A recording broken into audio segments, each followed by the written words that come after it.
AOPS, volume 1, the basics, number 79. Two joggers are running around over track in opposite directions. One jogger runs around the track in 56 seconds. They meet in 24 seconds. How many seconds does it take for the second jogger to run around the track? So suppose the quantities that we need to solve for, and we suppose that the second jogger can run the entire track in X seconds.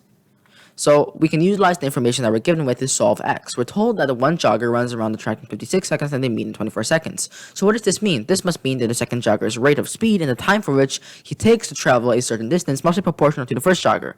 Therefore, 24 over 56 should give us that proportionality and relationship between the first jogger and the second jogger, meaning that the second jogger will have traveled 3/7 of the track in 24 seconds. And why is this true? And why does this give us 3/7 of the track completed? And the reason why for this is because it tells us they both meet in 24 seconds. So that means that within this 24-second time period, they both traveled a proportional distance to one another, because only when their speeds and time periods for which they travel the 24 seconds must be proportional, then can we have that they meet in 24 seconds, because only direct proportionalities between their speeds and times can result in this given criteria.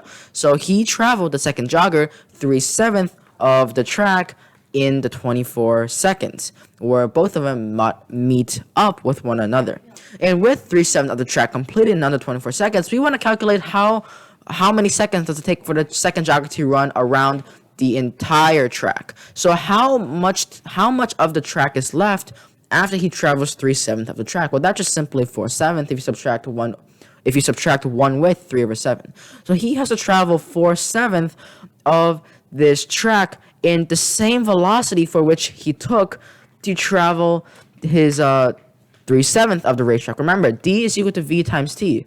Therefore, therefore t divided by, this actually doesn't have to do anything with distance, so I'm actually gonna leave that out, because the reason why we're dividing this 24 over 4 over 7 should give us a proportionality that's equal to x is because he must have ran the entire track at a proportional rate. He didn't just speed up, slow down, speed up, then slow down.